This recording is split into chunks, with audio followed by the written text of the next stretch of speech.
ചില മത്സരാർത്ഥികളായി വരുന്ന ആളുകളാണോ ഇനി മത്സരം കാണാൻ വരുന്ന ആളുകളാണോ എന്നുള്ളതാണ് നമുക്ക് നോക്കേണ്ടത്. എന്താ പേരെന്താ? റിയ ജോണി. പേര് മാളവിക മാധവ്. മത്സരിക്കാൻ വേണ്ടി വന്ന? അതെ. ഏതാ ഇനോ? ഏതാ? Mono act. ദൈവമേ, വലിയ വെല്ലുവിളിയാണല്ലോ ഇത്. പിന്നെ ഞാൻ പഴയ മോണോ ആക്ടുകാരനായിരുന്നു എന്നുള്ളതാണ്. അതുകൊണ്ടാ ഒരു മോണോ ആക്ട് ചെയ്ത ഐറ്റം ഒന്ന് അവതരിപ്പിക്കാവോ നമ്മുടെ പ്രേക്ഷകർക്ക് വേണ്ടി? ഏതെങ്കിലും ഒരു ഐറ്റം. എന്റെ ഐറ്റം ഇതുവരെ സെറ്റ് ചെയ്തിട്ടില്ല എന്നുള്ളതാണ് അതിന്റെ സസ്പെൻസ്. കൊല്ലത്തിനെ പറ്റിയിട്ട് എന്തെങ്കിലും ചെയ്യാമെന്ന് പറഞ്ഞിട്ട് സാർ ഇപ്പോഴും അതിനെപ്പറ്റി സ്റ്റഡി ചെയ്തുകൊണ്ടിരിക്കുകയാണ്. ഇപ്പം ലാസ്റ്റ് മിനിറ്റ് വിളിച്ചിട്ട് പുതിയൊരു സാധനം ചെയ്താലോ എന്ന് പറഞ്ഞപ്പം അതുകൊണ്ട് നാളെ അതിന്റെ ഫുൾ ഇതറിയാൻ പറ്റും. റിയ, ഇത് പേര് മാളവിക. ലിബിഷ, അതായത് മാളവികയുടെ മത്സര ഇനം അത് ഇപ്പോഴും നമുക്കൊരു സസ്പെൻസായി നിൽക്കുകയാണ്. അത് നാളെ വേദി കണ്ടാൽ മതി എന്നാണ് മാളവിക പറയുന്നത്. പക്ഷെ മാളവിക നമുക്ക് വേണ്ടി അവതരിപ്പിക്കും. എന്തായാലും നേരത്തെ ചെയ്തൊരു അല്ലേ? അതെ, അതേതാണ് ഒന്ന് ചെയ്യാവോ? നരബലിയുടെ ഒരു പോർഷൻ ഉണ്ട്, അത് ചെയ്യാം.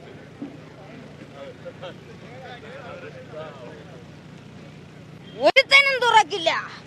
മുതുകിൽ തറച്ചമ്പുമായി അനന്തപുരിയുടെ തെരുവോരങ്ങളിലൂടെ അനാഥനായി അയ്യപ്പൻ ഓടിയപ്പോ ആരും എന്നെ കണ്ടില്ല, ആരും എന്റെ രോദന കേട്ടില്ല. ആര് പറഞ്ഞു കേട്ടില്ലാന്ന്? ഞാൻ കേട്ടു. മക്കളെ പോറ്റാൻ വേണ്ടി മാത്രം കാതങ്ങൾ താണ്ടി തെരുവോരത്ത് ഭാഗ്യം വിറ്റ് നടന്ന ഒരമ്മയുടെ രോദനം. ഭാഗ്യം ഭാഗ്യം ഭാഗ്യം ഭാഗ്യം ഭാഗ്യം. അമ്മാ പായടുങ്കമ്മാ, കരുണ്യ കരുണ്യ.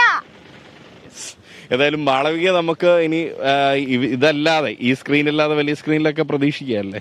പിന്നെന്താ പ്രതീക്ഷിക്കാൻ, അവസരങ്ങൾ കിട്ടുന്നത് പോലെ. എന്താ ശരിക്കും ഡ്രീം ഇത് തന്നെയാണോ? അഭിനയം തന്നെയാണോ, അല്ല മറ്റെന്തെങ്കിലും സ്വപ്നമുണ്ടോ? അഭിനയം തന്നെയാണ് ഇഷ്ടം. എവിടുത്തെ കാര്യ? കൊല്ലംകാരിയാണ്. അതെ, ആതിഥേയാണ്. കൊല്ലത്ത് നിന്ന് എന്തായാലും കപ്പടിച്ചുകൊണ്ട് ഇത്തവണ നമ്മൾ കൊല്ലംകാര് കപ്പടിക്കുമോ? എങ്ങനെയാ? കോഴിക്കോടാണ് കഴിഞ്ഞ തവണ ഇതാക്കിയത്. ഇനിയിപ്പോ കൊല്ലത്തിന് അങ്ങനെ ഒരു മോഹം ഉണ്ടോ? എങ്ങനെയാണ്? എല്ലാ ജില്ലക്കാർക്കും അതിൻ്റെതായിട്ടുള്ള മോഹമുണ്ട്. അടിച്ചാൽ നമ്മളത് കൊണ്ടുപോകും, കൊടുത്താൽ കൊല്ലത്തും കിട്ടും.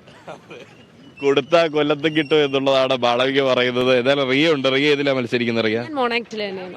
റിയ വെല്ലുവിളി തൊട്ടിപ്പുറത്ത് തന്നെയുണ്ട്.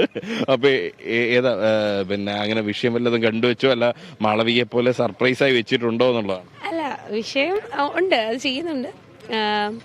അരിക്കൊമ്പനെ വെച്ച്, അരിക്കൊമ്പന്റെ ഒരു കഥയാണ്. അതിന്റെ ഒരു പോർഷൻ അല്ലെങ്കിൽ വേറെ മറ്റേത്? കാരണം ഏതാ? ഓക്കെ. അത് ആസിഡ് ഒഴിച്ച്, അത് ആസിഡ് ആക്രമണത്തിൽപ്പെട്ട ഒരു കുട്ടിയുടെ. ഈശ്വര, എന്റെ മുഖം വികൃതമായി മുഖം വെച്ച ഞാൻ എങ്ങനെ പുറത്തിറങ്ങും? ഇല്ല, ഞാൻ തോൽക്കില്ല. ആസിഡ് ഒഴിച്ച് വികൃതമാക്കി ഈ മുഖം വെച്ച് ഞാൻ സമൂഹ മധ്യത്തിലേക്ക് ഇറങ്ങും. ആസിഡ് ആക്രമണത്താൽ മുഖം നഷ്ടപ്പെട്ട സ്ത്രീകൾക്ക് വേണ്ടി ഞാൻ പൊരുതും, എന്റെ മരണം വരെ. Stop acid attack. സമർപ്പണം. ഡൽഹി ആസിഡ് ആക്രമണത്തിൽ മുഖം നഷ്ടപ്പെട്ട ലക്ഷ്മി സായിക്ക്. എന്തായാലും കാരണം ആസിഡ് ആക്രമണം അല്ലേ ഒരിക്കലും നടത്താൻ പാടില്ലാത്ത ഒരു കാര്യമാണ്.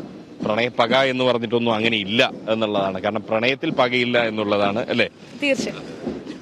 ഗംഭീരമായിട്ട് റിയയും അവതരിപ്പിച്ചു. ഇനിയിപ്പോ മാളവികയോട് ഡ്രീം ചോദിച്ച സ്ഥിതിക്ക് റിയയോടും ഡ്രീം ചോദിക്കണം. എന്താ? അഭിനയം ഇഷ്ടമാണ്, അവസരങ്ങൾ വന്നാൽ ചെയ്യും. നമുക്ക് ഒന്നും പറയാൻ പറ്റില്ലല്ലോ ഭാവിയിലെ. അതായത് ലിബിഷയെ ഭാവിയിലെ രണ്ട് താരങ്ങൾക്കൊപ്പം, ഭാവിയിലല്ല ഇപ്പോഴത്തെ തന്നെ താരങ്ങളാണ്, കലോത്സവ താരങ്ങളാണ്, അതിനപ്പുറത്തേക്ക് ഭാവിയിലെ ബിഗ് സ്ക്രീൻ താരങ്ങൾക്കൊപ്പം നിൽക്കുകയാണ് നമ്മൾ എന്നുകൂടി ഈ ഘട്ടത്തിൽ നമുക്ക് പറയേണ്ടി വരും. അങ്ങനെ ഒരു പ്രതിഭകളാണ്. ഞാൻ ചോദിക്കട്ടെ, ഈ മോണോ ആക്ട് അല്ലാതെ മറ്റെന്തെങ്കിലും ഉണ്ടായിരുന്നോ? ഇംഗ്ലീഷ് സ്കിറ്റ് ഉണ്ട്. ഞാൻ കഥാപ്രസംഗമായിരുന്നു, ജില്ലയിൽ 3rd. ഈ സാംബശിവന്റെ മണ്ണാണല്ലേ ഇത്? അതെ അതെ. അപ്പൊ കഥാപ്രസംഗം എങ്ങനെയാ? അതിന്റെ കുറച്ച് വരികളുണ്ടോ?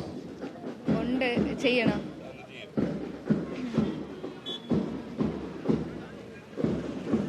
അതെ, ചിന്തിക്കുക.